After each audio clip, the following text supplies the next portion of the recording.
O fato era, e é, que num antigo vilarejo existia um guru, um mestre, que ele tinha um siddhi, um poder psíquico de poder ver o futuro das pessoas.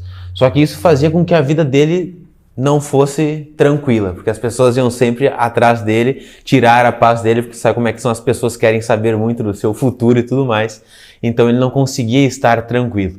E ele, para fugir de toda essa bagunça e baderna, ele ia cada vez mais para dentro da floresta. Mas as pessoas iam sempre atrás dele e ele não conseguia fugir. E aí tinha que ir mais e mais para dentro da floresta, até que um belo momento ele foi tanto para dentro da floresta que as pessoas não mais o encontraram. Então ele conseguiu ter ali um ano de paz, um ano de tranquilidade. Mas justamente um ano se passou e 2 jovens do pequeno vilarejo iniciaram uma caçada pela floresta. E lá pelas tantas, andando no meio da floresta, eles não encontraram aqueles animais que estavam buscando. O dia já estava caindo, eles perceberam que seria bom voltar, mas já estava perigoso. Porque voltar no meio da floresta de noite, na Índia tem os tigres de Bengala, lá podiam ser devorados, né? Então eles preferiram achar um lugar seguro para passar a noite e voltar no dia seguinte, quando o sol surgisse. E procurando esse lugar seguro, eles encontraram uma luzinha. E eles foram atrás dessa luz porque imaginaram que teria alguma pessoa, ali poderiam se abrigar, comer alguma coisa, quem sabe. Chegando próximo da luz, eles observaram uma pequena choupana, uma pequena casinha, bateram na porta. Qual foi a surpresa ao ver aquele sábio que tinha se refugiado na floresta? E eles ficaram muito felizes porque tinham onde passar a noite.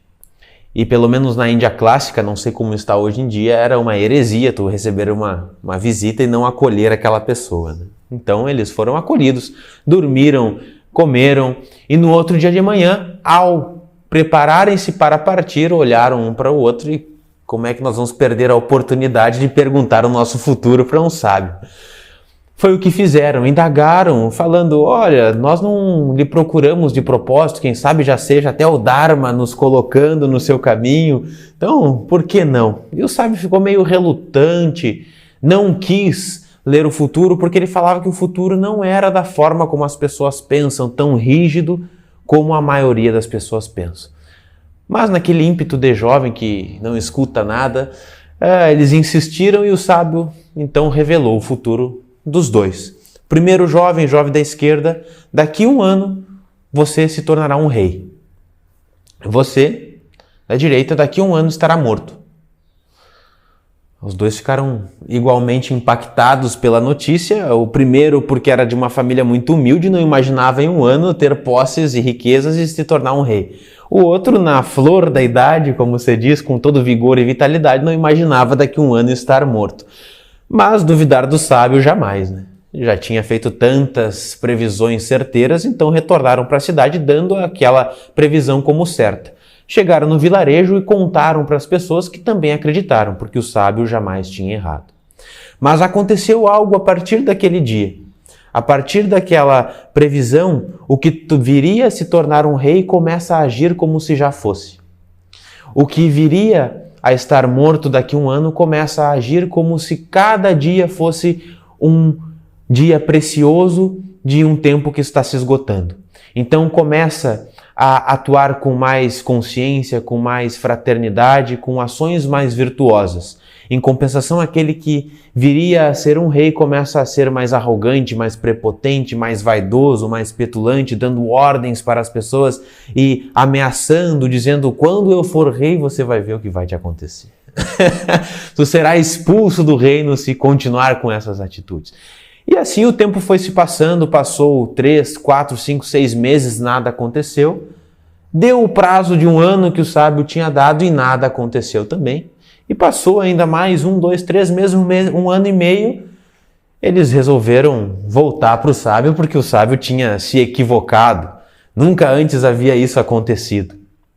Então, juntaram suas mochilas e foram novamente pela floresta encontrar a choupana na casa do senhor, do sábio, do guru, do mestre. E lá, no meio do caminho, sobre uma árvore, eles encontram um saco de ouro. Aquele que viria a se tornar um rei já pensou, deve ser a minha sorte que está mudando, né? Começando a aparecer as minhas riquezas. O outro que ia morrer mesmo nem se interessou muito, porque o que ele ia fazer com um saco de ouro se ele estaria morto? Quando o que viria a se tornar um rei avança para pegar o saco, um ladrão que era o dono legítimo daquele saco vem para agarrá-lo. O amigo que tinha ficado para trás, o que iria morrer, percebe aquela cena e começa a se degladiar contra aquele ladrão que tinha a posse do saco. Começam a rolar no chão, brigam, ele consegue expulsar o ladrão, mas sai com um pequeno corte no braço. Sem mais gravidade, mas com um corte no braço estanca e seguem os dois para a casa do sábio. Chegando na casa do sábio, um com um pote de ouro, o outro com o braço machucado, batem na porta e dizem, mestre, o senhor se equivocou na sua previsão. Ele, não, eu não me equivoquei, foram vocês que não me ouviram. Eu disse que o futuro não é rígido da forma como as pessoas pensam. Você, que iria se tornar um rei, tinha de fato um bom karma, mas começou a ser tão arrogante, prepotente, vaidoso e petulante que o seu bom karma ficou apenas num saco de ouro.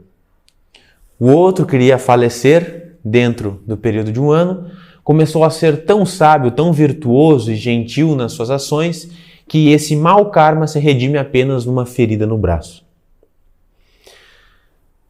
Esta é a história e vem retratar que nós não somos, como pressupõe muitas vezes essa questão do karma, o determinismo versus o livre-arbítrio, né? O futuro ele não é tão determinado assim. Nós não somos escravos, por exemplo, esta pessoa é meu karma, este emprego é meu karma e assim por diante. Nós somos carcerários de nós mesmos, né? Das nossas próprias escolhas, das nossas próprias atitudes.